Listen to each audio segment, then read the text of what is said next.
Attitude by Margaret Atwood. Margaret Atwood was invited to speak on the occasion of commemoration ceremony for graduate students in the University of Toronto, Canada.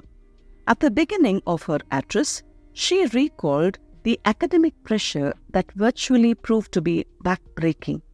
Loads and loads of homework drove her to drink excessive caffeine in the Wimblewood Cafe. Far from helping her, it brought her more misery. She recounts with horror how she had to memorize the complete bibliography in course of studying Anglo-Saxon literature. On the whole, the life in the university was too traumatic to endure. She studied in Victoria College. In the fag end of her studies, she applied for a job in 3 companies: Bell Canada, Oxford University Press, and McClelland and Stewart. Sadly, for her, none of the 3 employers fit her for a suitable job. They disqualified her, saying that she was overqualified for the job or she didn't know typing.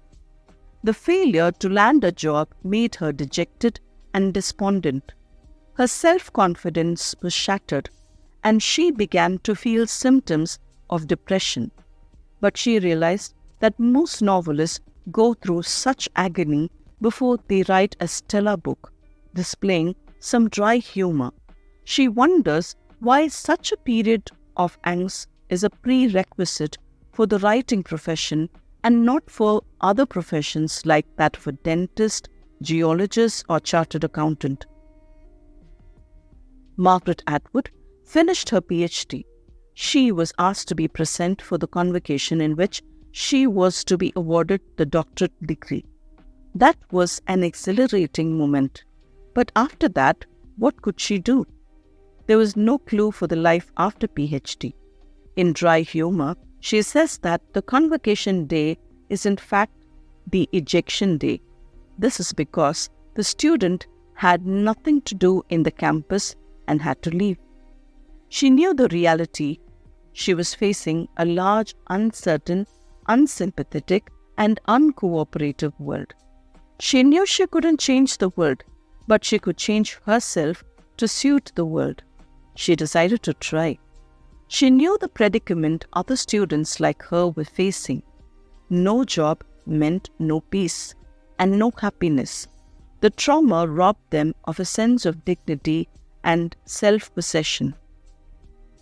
What was more frustrating for a graduate student is to think how their schoolmate was doing so well in life, in other jobs, despite being of the same level of intellect.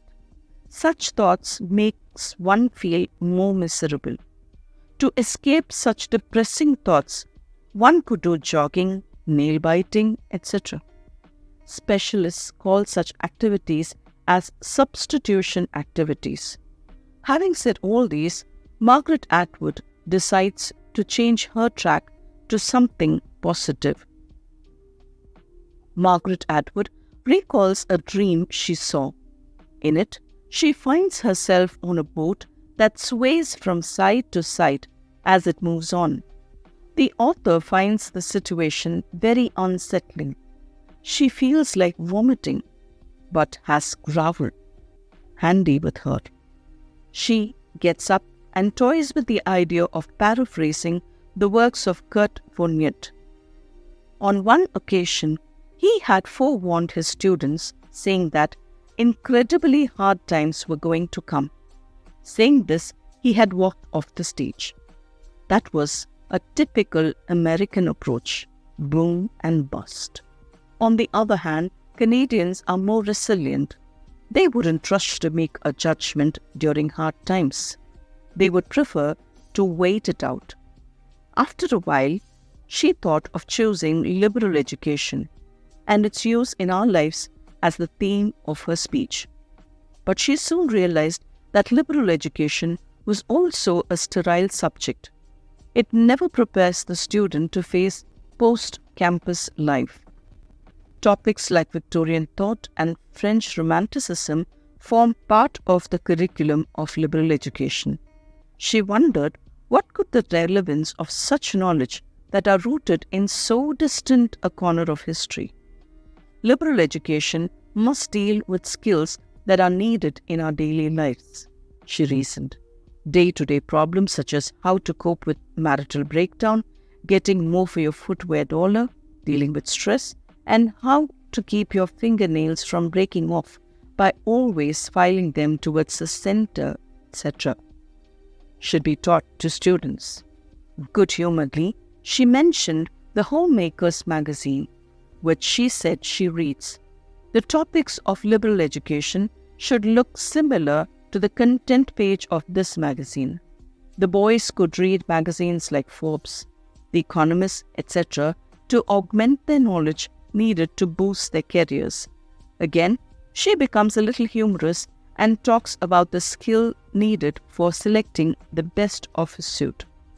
After a while, she thought about talking about the inadequacies and fallacies built into the school curriculum. She could tell her audience how during her school days she was advised not to prefer home economics over commercial topics like typing. It was said that girls who opted for typing jobs risked losing their eyebrow hairs. Later, she realized it was pure nonsense. Another idea that was taught was an ideal meal should have a brown item, a white item, a green item, and a yellow item. It was also told that a cook must not lick the spoon while testing food. In the same way, it was taught that the inside cloth of a dress is as important as the outside one. All these suggestions are fallacious and should be discarded. Another dry humor from the author. She says no one told her about the great benefit of being an author. It was the back and wrist exercise that a writer does while writing. She light-heartedly claims that great authors like Dickens and Melville had strong wrists. Exhuming their graves would prove that the skeletons showed thick and wide wrists. On the other hand, Emily Dickinson wrote short poems because she had tender wrists. Margaret Atwood then weighed the idea of speaking about writing, but gave it up. She knew very few among the students will opt for writing as a career. Encourage students to adopt writing as a profession is not a wise thing to do, she thought. The competition among new upcoming writers is fierce, so pushing students to this arena is not fair. She knew there are far too many centers that offer creative writing courses. At this rate, there would be more writers than readers. In her young days, number of readers was very big compared to that of writers. She remembered how she used to write pensive poems in her small rented room in Charles Street. Again, the speaker wants to drive home her point using a trivial example. She told how it was believed that a woman rearing a baby loses hair apparently due to zinc imbalance, but the hair grows again the same place. In case of men, hair falls but does not grow again. With some sarcasm, she cites a quotation liberal education teacher often cite. It is, God only made a few perfect heads, and the rest lie covered with hair. In effect, it implies that bald people are in fact gifted and lesser ones have plenty of hair on their head.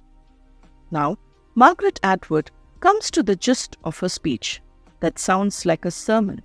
She says, adversity comes, but it also holds a small door ajar.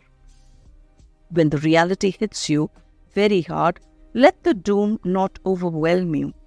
Change yourself to condition it to the changes of reality.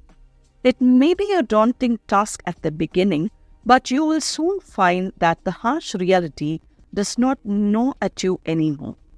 The change in your attitude will make the harsh reality much more bearable. She recounts her experience when she was a student of liberal arts. Any symbol can have two diametrically opposite interpretations, one positive and another negative. She cites the case of blood. It can be the life-sustaining gift of God, or it can be something that oozes out of your injury. Another example, when milk is spilled, the glass can be made to stand erect again. The glass now can be described as either half empty or half full. Now she expounds what she has all along been trying to tell the students. When they pass out of the university, they will confront the world that may appear hostile, but it is certain that some opportunity somewhere will be hiding. As an example, she talks about the raindrops that fall on our head. It nourishes us in many ways. The same raindrops can be acidic in nature. Such rain is destructive in its nature. It kills the flora and fauna on earth. Acid rain destroys crops and all other forms of vegetation. When unchecked, such acid rain can enter our body and blight it irreversibly. Acid rain is a symptom of aggressive exploitation of nature's resources. The greed and ruthlessness of the modern man makes him blind to such dangers. The ancient Egyptians knew how to conserve nature, but the modern man ignores the damage he does to the environment. We live in an age fraught with various threats of mass extinction. The nuclear or biological war can be triggered in minutes thanks to the pervasive computer networks. With each passing day, the reaction time between a trigger and the cataclysm that follows is becoming shorter and shorter. With such threat hanging on us so perilously, we feel resigned to our fate. We assume that we have nothing to reverse the danger, so we watch helplessly. If such a catastrophe really comes to pass, we will just throw up our hands in despair, because we will realize that we did nothing to preempt it. We live in a world bedeviled by so many odd things. We are aware of the economic problems of our country faces and its crippling effect on our well-being. Unfortunately, the newspapers don't discuss such things. However, looking not very far off, we will discover that there are lands where people don't get bare enough to eat. This is the darker side of our collective existence. There is still some redeeming feature in this scenario. Democracy prevails in so many lands. People can air their views without any fear of reprisal by the rulers. Politicians are sensitive to public opinion because returning to power is so important for them. Public grievances are freely given vent to during election campaigns. If people in sufficiently large numbers highlight their issues and demand succor in a well-thought way, there is no way elected politicians will be able to ignore them. Lastly, the speaker reiterates her stand that we may not be able to change the reality, but by changing our attitude, we can alter reality. She asks us to try it.